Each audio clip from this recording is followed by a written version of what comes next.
तर जळगावमध्ये सध्या अनोख्या गणेश मूर्तींची चांगली चर्चा आहे। पर्यावरण पूरकच नव्हे तर जलशुद्धी करणाऱ्या अशा या गणेश मूर्तींचं कौतुकही होते। या गणेश मूर्ती खास तुरटीच्या बनवलेल्या आहेत। ममता काबरा या तुरटीपासून गणेशाच्या मूर्ती साकारतायत आणि त्यांनी अनेक महिलांना यातून रोजगार सुद्धा उपलब्ध करून दिलाय। काबरा यांचा स्वतःचा तुरटीचा व्यवसाय आहे आणि गणपतीच्या श्रद्धेपोटी त्यांनी या तुरटीपासून अतिशय मनमोहक सुबक अशा गणेश मूर्तीही बनवल्या आहेत। 4 वर्षांपासून त्या तुरटीपासून गणेश मूर्ती साकारतायत। प्रत्येक वर्षी 1000हून अधिक गणेश मूर्तींची त्या विक्री देखील करतायत। याबाबतचा सविस्तर आढावा घेतलाय आमचे प्रतिनिधी मंगेश जोशी यांनी। गणेशोत्सव काळात प्रामुख्याने शाळू मातीच्या मूर्त्या असतील, मातीच्या मूर्त्या असतील किंवा गाईच्या शेणाच्या मूर्त्या असतील, अशा मूर्त्यांची खरं तर मागणी वाढलेली आहे। ज्या पद्धतीने POP सारख्या मूर्त्यांमुळे कुठेतरी पाण्याचं प्रदूषण मोठ्या प्रमाणात वाढतं आणि ते टाळण्यासाठी खरं तर पर्यावरणपूरक मूर्त्यांची मागणी जी आहे ती मोठ्या प्रमाणात वाढल्याचं पाहायला मिळतं आहे। मात्र आपण जळगावमधील खरं तर एक अशी मूर्ती बघणार आहोत की ज्या प्रामुख्याने या मूर्त्या जर आपण पाहिल्या असतील तर कुठेतरी POP सारख्या मूर्त्या आपल्याला या ठिकाणी दिसून येतात। सुबक अशा या मूर्त्या ज्या आहेत, आकर्षक अशा मूर्त्या ज्या आहेत, मात्र याची ओळख जी आहे खरं तर या मूर्त्या आहेत तुरटीपासून तयार केलेल्या। या गणपतीचं वैशिष्ट्य असं की ही मूर्ती जी आहे पाण्यामध्ये फक्त विरघळत नाही तर पाण्याची देखील शुद्धता करते।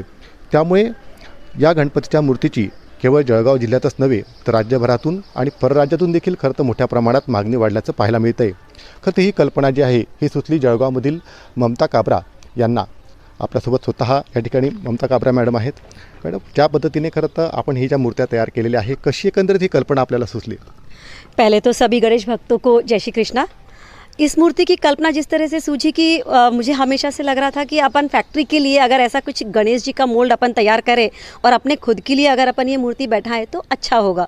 तो इस तरह से मैंने खुद के लिए बैठाई, फिर मैंने कुछ अपने रिलेटिव्स को देना शुरू किया कि आप लोग भी इस तरह से बैठाओ। जैसे जैसे लोगों के पास ये मूर्तियाँ गई, उन लोगों का इतना मुझे प्रोत्साहन मिला कि नहीं ममता, ये तो बहुत ही अच्छा काम तुमने शुरू किया है। सिर्फ इसको अपने तक ही अपन क्यों सीमित रखें, इसको अपन और लोगों तक पहुँचाएँ, जितने लोगों तक अपन पहुँचा सकते हैं। तो धीरे धीरे फिर हम लोगों ने इसको कमर्शियलाइज तौर पे बनाना शुरू किया। त्यांनी खरं तर काही महिला ज्या आहेत त्यांना देखील रोजगार उपलब्ध करून दिलेला आहे। आपण तर दृष्ट्यामध्ये पाहायला गेलं तर त्यांची खरं तर ही ममता काबरा यांची फॅक्टरी आहे आणि या फॅक्टरीमध्ये आपण बघतोय की या ठिकाणी अजूनही खरं तर गणपती बनवण्याचं काम जे आहे या ठिकाणी प्रामुख्याने सुरू आहे।